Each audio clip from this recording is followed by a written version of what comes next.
Hello students, अभी हमने जो लास्ट क्लास में पढ़ा था हम लोगों ने कि किस तरीके से जो कहाँ पे छोड़ा था लास्ट क्लास में ये है कि किस तरीके से कौन एक्टिविटी ऑफ फ्यूजिफॉर्म इनिशियल उससे फ्यूजिफॉर्म इनिशियल एक्टिविटी हुई। उससे क्या बना, एक तो बना प्राइमरी फ्लोएम, सेकेंडरी फ्लोएम बना और एक सेकेंडरी जाइलम बना। सेकेंडरी जाइलम अंदर साइड बना था और सेकेंडरी जो फ्लोएम बना था वो बाहर की साइड बना था, पेरीफेरी की साइड बनाता है ना। किस तरह से क्रश कर दिया दोनों को, जो सेकेंडरी फ्लोएम है या प्राइमरी फ्लोएम उसको क्रश कर दिया और नीचे जो प्राइमरी जाइलम है उसको भी सेंटर की ओर धकेल दिया और पित्त को भी, है ना। अब दूसरी एक्टिविटी है और activity of ray initial due to the periclinal division. इसमें पेरिक्लिनल डिवीजन होगा। The ray initial cuts of the parenchymatous cells these called vascular rays, xylem rays and phloem rays और secondary medullary rays which passes through the secondary xylem and secondary phloem in the radial direction। देखो अब इसमें जब periclinal division हुआ किसमें, रे initial में। मैंने कहा था रे इनिशियल सेल हैं, इस तरीके से होगा। जैसे रे इनिशियल सेल होती हैं तो रे इनिशियल सेल होती है वो इस तरीके से होती है ना। मैंने कहा रे इनिशियल सेल हाँ इस तरीके से होती है, ओवल शेप होती है ना। तो जो रे इनिशियल सेल्स हैं उनमें क्या होगा, पेरिक्लिनल डिवीजन होगा। तो इससे क्या होगा, initial cut of the parenchymatous cell, जो पेरेनकाइमेटस सेल है वो कट होंगी, जिससे क्या दीस और कॉल्ड वेस्कुलर रेज, उससे क्या बन जाएंगी वो वेस्कुलर रेज। जो जाइलम साइड बनेंगे उनको जाइलम रेज बनेंगे, जो फ्लोएम साइड बनेंगे उनको फ्लोएम रेज बन जाएंगे। और सेकेंडरी मेडुलरी रेज, क्योंकि प्राइमरी तो बनेंगे नहीं ना भाई, अब इनमें एक्टिविटी हुई है रे इनिशियल में, तो रे इनिशियल से क्या बन जाएगा फिर secondary medullary raise which Passage through the secondary xylem and secondary phloem in the radial direction. जैसे जाइलम फ्लोएम है, इस तरीके जाइलम फ्लोएम है, आप देखो स्ट्रक्चर्स में, तो इस तरीके रेडियल डायरेक्शन में ये इनको पास करेंगे। कौन, सेकेंडरी मेडुलरी रेज। तो जो सेकेंडरी मेडुलरी रेज में जाइलम रेज भी होती हैं और फ्लोएम रेज भी होती हैं। बनती किससे हैं, ये रे इनिशियल जो सेल हैं उनकी एक्टिविटी से बनती है। किससे बनती है, रे इनिशियल सेल्स की एक्टिविटी से ये सेकेंडरी मेडुलरी रेज बनती हैं इन रेडियल डायरेक्शन। द कंडक्ट, अब इनका काम क्या होता है, conduct water and food in radial direction. अब रेडियल देख भाई, रेडियल डायरेक्शन में बनी हुई है तो रेडियल डायरेक्शन में जो कंडक्ट करना होता है वाटर को और फूड को, उनका वो कौन करती हैं, यही करती है मेडुलरी रेज, जो कहाँ पाई जाती हैं, फ्लोएम और जाइलम के बीच में पाई जाती हैं रेडियल डायरेक्शन में, है ना। और जो फूड को और वाटर का कंडक्शन भी करती हैं रेडियल डायरेक्शन में। The order of development of vascular rays are both centripetal and centrifugal। दोनों तरीके से हो सकता है, सेंट्रीपिटल भी होता है और सेंट्रीफ्यूगल भी होता है। अब ये तो हो गया भाई, देखिए दोनों के फ्यूजिफॉर्म इनिशियल हो गया और एक हो गया रे इनिशियल।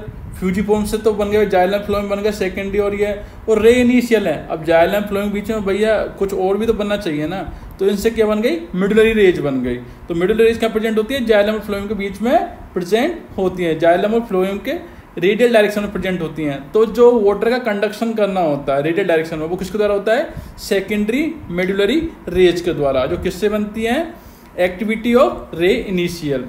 तो हमने कल पढ़ा था कि दो तरह की कोशिकाएं पाई जाती हैं किसमें, वेसोकैम्बियम में। एक तो फ्यूजिफॉर्म इनिशियल था और एक रे इनिशियल था। फ्यूजिफॉर्म से उधर वो बन चुके हैं और रे से ये बन चुके हैं। अब कैसे होता है एनुअल रिंग का फॉर्मेशन, है ना। अभी देखते हैं एनुअल रिंग फॉर्मेशन कैसे होता है। Annual ring are form due to the unequal activity of vascular cambium. देखो वेस्कुलर कैम्बियम की एक्टिविटी होती है वो हमेशा समान नहीं होती है। तो जो एनुअल रिंग्स बनती हैं वो किससे बनती है, अनइक्वल, मतलब असमान जो एक्टिविटी होती है वेस्कुलर कैम्बियम की, है ना। The capacity of cambium does not remain same and changeable in the year। मतलब इन्होंने कहा है कि it is changeable in the whole year, मतलब जो पूरा जो ईयर है, साल है, उसमें ऐसा नहीं कि भाई समान तरीके से वेस्कुलर कैम्बियम जो कोई भी होता है ना, जैसे एक्टिविटी होती है, जैसे हमारी एक्टिविटी होती है, जैसे कि गर्मियों में एक्टिविटी कम हो जाती है, सर्दियों में ज़्यादा, उसी तरीके से प्लांट्स के अंदर होता है ना। तो उनमें जो वेस्कुलर कैम्बियम होता है, जो ग्रोथ होता है, वो समान नहीं होती है। उसकी जो कैम्बियम की जो एक्टिविटी है वो पूरे साल समान नहीं होती है, वो चेंज होती रहती है। अब कैसे चेंज होती है देखेंगे आगे हम लोग, है ना। The activity of vascular cambium affected by the physiological and environmental factor. देखो साफ साफ दिया हुआ है यहाँ पे, किससे, फिजियोलॉजिकल एंड एनवायरमेंटल फैक्टर। तो वेस्कुलर कैम्बियम की जो एक्टिविटी है किस पर डिपेंड करती है, फिजियोलॉजिकल और एनवायरमेंटल फैक्टर कौन कौन से हैं। अब कैसे होगा, इन टेम्परेट रीजन, जो टेम्परेट रीजन होते हैं जहाँ थोड़ी बहुत सर्दी होती है भैया, the climatic condition are not uniform throughout the year. जो टेम्परेट रीजन होते हैं, वहाँ पे क्या होता है कि जो क्लाइमेटिक कंडीशन जो होती है वो पूरे साल एक जैसी नहीं होती है, कभी सर्दी तो कभी गर्मी, कभी तो सर्दी गर्मी, तो इस तरीके से वो चेंजेबल होता है वहाँ पर एनवायरनमेंट, है ना। तो जहाँ पर एनवायरनमेंट चेंजेबल होगा तो क्या वहाँ पर जो वेस्कुलर कैम्बियम उसकी एक्टिविटी समान हुई क्या, अब देखते हैं आगे। और इन स्प्रिंग रीजन, जो स्प्रिंग रीजन होते हैं वहाँ पर vascular cambium is very active and produce a large number of secondary xylem elements. तो जो स्प्रिंग रीजन होते हैं वहाँ पे बहुत ज़्यादा एक्टिव होती है कौन, vascular cambium, in comparison to the temperate region. तो क्योंकि टेम्परेट रीजन में वहाँ पे साल भर जो क्लाइमेट होता है, कंडीशन होती है, वो यूनिफॉर्म नहीं होती है। Elements having vessels with a wider cavity and lumen, the wood formed during the season is the spring or the early wood। अब देखो जो स्प्रिंग जो रीजन होता है उसमें क्या होता है, आपने यहाँ स्टडी की हमने कि जो वेस्कुलर कैम्बियम है उसकी एक्टिविटी ज़्यादा होती है, जो वेस्कुलर कैम्बियम है उसकी एक्टिविटी बहुत ज़्यादा होती है और produce a large number of secondary xylem elements with having a vessels with a wider cavities और ल्यूमेंस। मतलब बहुत ज़्यादा सेकेंडरी जाइलम प्रोड्यूस करता है किसमें, स्प्रिंग में, है ना। स्प्रिंग जो सीजन होता है उसमें, और जो और एक्टिविटी बहुत ज़्यादा है, तो जो कैविटी है किसकी, वेसल्स की, वो कैविटी कैसी हो जाएगी, ब्रॉड हो जाएगी, थोड़ी वाइडर हो जाएगी। The wood is form during the season is the spring would और अर्ली वुड। इस सीजन में जो वुड बनती है उसको हम स्प्रिंग वुड भी बोलते हैं और अर्ली वुड भी बनती है, अर्ली वुड भी बोलते हैं। इन विंटर, ये तो गया स्प्रिंग में। अब विंटर में देखिए, विंटर जो ऑटम रीजन है ना, इसको ऑटम रीजन बोलते हैं। The vascular cambium less active, इस रीजन में सर्दियों में क्या होता है कि जो वेस्कुलर कैम्बियम होता है वो लेस एक्टिव होता है, forms lower secondary xylem elements, है ना। यहाँ पे लेस एक्टिव होगा और यहाँ पे forms few secondary xylem elements that have the vessels with the narrow lumen and this would is called winter और ऑटम और लेट वुड। अब देखो दो तरह की वुड बनी, एक तो स्प्रिंग वुड बनी और एक ऑटम वुड बनी, है ना। तो कैसे बनी, स्प्रिंग वुड तो स्प्रिंग जो रीजन था उसमें बनी, और जो ऑटम सीजन था उसमें मैंने कहा था कि जो वेस्कुलर कैम्बियम है उसकी एक्टिविटी क्या होती है, स्प्रिंग रीजन में उसकी एक्टिविटी बहुत ज़्यादा होती है ना। तो स्प्रिंग रीजन में उसकी एक्टिविटी ज़्यादा होने के कारण वहाँ पर क्या होता है, जो वेसल्स बनती है जाइलम की, पहले तो जाइलम बहुत ज़्यादा बनेगा, दूसरी बात वेसल्स बनेंगी वो थोड़ी ब्रॉड होंगी या वाइडर होंगी। पर जब हम ऑटम रीजन में आते हैं या फिर विंटर रीजन में आते हैं तो वहाँ पे क्या होता है, जो फ्यूअर सेकंड जाइलम भी कम बनेगा, कुछ एलिमेंट सेकंड जाइलम में बनेंगे, और उसके बाद उनकी जो वेसल्स होती हैं वो थोड़ी नैरोअर होती हैं। This would is called winter और ऑटम वुड, इसको बोलते हैं विंटर वुड भी बोलते हैं, इसको ऑटम वुड और लेट वुड भी बोलते हैं। तो अर्ली वुड क्या हुई, स्प्रिंग वुड, और लेट वुड क्या हुई, जो ऑटम में बनती है जो विंटर में बनती है ना। The spring would is lighter, अब मैंने कहा था द स्प्रिंग में बनी वुड, है ना। अब तो उसमें क्या है, बहुत जल्दी मैंने कहा था कि वेसल्स जो होंगी वो थोड़ी कैविटी वाइडर होगी, है ना, वाइडर होगी। तो spring would is lighter in colour, has a lower density. और देखो डेंसिटी कम होगी कि नहीं होगी, डेंसिटी भाई कम ही होगी, क्योंकि वहाँ पर जो वेसल्स हैं वो थोड़ी वाइडर हैं, तो वाइडर होगी तो डेंसिटी कम होगी। Has a lower density way the autumn और winter wood is darker and a higher density. और जो ये जो हैं विंटर वुड हैं, तो विंटर ऑटम में जो बनी है वहाँ पर जाइलम की जो कैपेसिटी वो कम तो हो जाती है, पर जो वेसल्स होती हैं वो नैरोअर होती हैं, डेट मीन्स की डेंसिटी वहाँ पर हायर होती है, और नैरोअर होंगी तो वो थोड़ी डार्क भी होंगी, है ना। तो ये समझ में आ गया।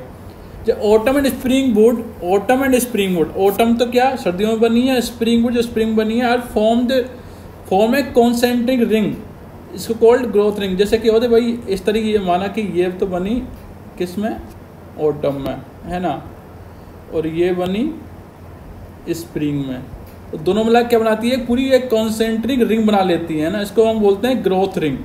The two kinds of woods that appear as alternate concentric ring constitute the annual ring. तो इस तरीके से ये दोनों जो बनी है, ऑटम वुड बनी है एक तो, और एक स्प्रिंग वुड बनी है, दोनों एक कॉन्सेंट्रिक रिंग बना लेंगी, उसको क्या बोल देंगे फिर हम, एनुअल रिंग, इसको बोलते हैं हम annual ring. The number of annual rings formed in a tree give the idea of the age of the tree. The study of determination of the age of a tree or plant by counting the annual ring is chronology, dendrochronology क्या होता है? देखो अब जो ये ring बनी है, एक तो ऑटम में भाई दोनों, एक तो ऑटम में बनी, स्प्रिंग बनी, मैंने पूरा साल कवर कर लिया, तो एक साल में कितनी पूरी एक रिंग बनी। तो इनको जो रिंग जो प्रेजेंट होती हैं, है ना, ये जो रिंग जो प्रेजेंट होती हैं, जो सेकेंडरी ग्रोथ होती है, जो उसमें रिंग बनती है, उनको हम काउंट करके उस जो पर्टिकुलर प्लांट है उसकी एज को हम कैलकुलेट कर सकते हैं। बस यही है वो जिसको बोलते हैं हम एनुअल रिंग फॉर्मेशन। क्या बोलते हैं इसको? Annual ring formation. कैसे एनुअल रिंग बनती है, ऑटम में कैसे बनती है और विंटर में कैसे बनती है, उसको क्या बोलते हैं हम, है ना। The annual ring is counted from the base of the stem because basal part has maximum annual ring. Upper part ये भी हमें देखना है, अब भी कहाँ से, देखो ऐसे तो हम के अपर पार्ट में या बेस में, तो जो बेसल पार्ट होता है, जो बेस होता है, जो स्टेम होता है, आपने देखो वो काफ़ी चौड़ा होता है, तो जो बेसल पार्ट होता है उसकी एनुअल रिंग को हम काउंट करते हैं ना। किसको? जो बेसल पार्ट होता है उसकी एनुअल रिंग को हम काउंट करते हैं ना। A piece of wood is taken from the stem to centre region from base of the stem which help to increment. ये होता है किसके द्वारा उसको बांधेंगे? देखो हम जब भी ऐसा नहीं कि पूरे प्लांट को काट देंगे और उसको काट के बाद गिरेंगे, नहीं, ऐसा नहीं होता है। उसको एक बोरर के थ्रू उसमें से कुछ पार्ट लिया जाता है, फिर उसको निकाल लिया जाता है, फिर उसमें रिंग गिन ली जाती है ना।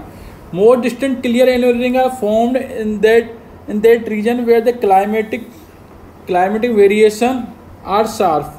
जहाँ पर क्लाइमेटिक वेरिएशन ज़्यादा होंगे वहाँ पर रिंग जो फॉर्मेशन होगी वो ज़्यादा क्लियर होगी, ज़्यादा डिस्टिंक्ट होंगी। More distinct annual rings are formed temperate plant. इसलिए टेम्परेट कहा था, टेम्परेट जो प्लांट्स होते हैं, टेम्परेट रीजन जो होता है वहाँ पर क्या होता है, क्लाइमेटिक कंडीशन एक जैसी नहीं होती है, मतलब वहाँ क्लाइमेटिक कंडीशन चेंज होती रहती है, तो मतलब वहाँ पर जो एनुअल रिंग्स होंगी वो मोर डिस्टिंक्ट होंगी, मतलब बिल्कुल एक दूसरे से अलग। तो वहाँ हम इजीली काउंट कर सकते हैं कि कितनी एनुअल रिंग बनी है।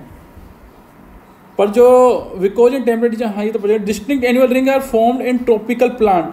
ट्रॉपिकल प्लांट क्या होता है? ट्रॉपिकल प्लांट जो ट्रॉपिक्स में पाए जाते हैं उनमें क्या होता है, लगभग साल भर जो क्लाइमेटिक कंडीशन ज़्यादा चेंज होती नहीं है ना, तो वहाँ पर क्या होती है, रिंग जो बनती है ना वो ऐसे हम सेपरेट नहीं कर सकते कि भाई ये उसकी है और ये उसकी है ना, तो रिंग इतनी क्लियर वहाँ पे होती नहीं है ना। तो इसलिए जो ट्रॉपिकल एरिया में जो प्लांट्स पाए जाते हैं उनकी जो रिंग एनुअल रिंग्स होती है वो इतनी डिस्टिंक्ट नहीं होती है ना। Except the Himalaya region, Himalaya और नैनीताल। हिमालय रीजन जो होता है उनमें तो क्लियर होंगी, क्योंकि हिमालय रीजन जो अपना, आप देखो अपना आता अपना ट्रॉपिकल पर ही है, पर ट्रॉपिकल जो हिमालय रीजन है, हिमालय में क्या होता है कि ओरोग्राफिक हो जाती है, वहाँ पर ना टोपोग्राफी हो जाती है।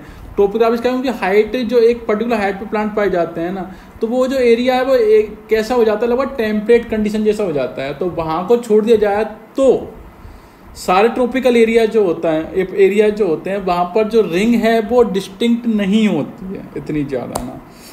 Least distinct annual rings are form in sea shore और कोस्टल एरियाज बिकॉज। अब देखो जो कोस्टल एरिया होते हैं, आप जानते हैं कोस्टल एरिया जो होते हैं समुद्र के किनारे वगैरह, तो वहाँ पर साल भर मौसम में लगभग एक जैसा होता है, ना सर्दी ना गर्मी, कुछ ऐसा ज़्यादा अंतर आता नहीं है। तो वहाँ पे क्या होता है, जो एनुअल रिंग है वो इतनी क्लियर नहीं होती है। लीस्ट डिस्टिंक्ट मतलब बहुत कम ही डिस्टिंग्विश कर सकते हैं आप लोग, है ना। More clear distinguish form in deciduous plant as compare to evergreen plant. Evergreen plant में भी क्या होगा, कम होगा, और डेसिडियस प्लांट में भी ज़्यादा क्लियरली रिंग को हम काउंट कर सकते हैं। In temperate region, in desert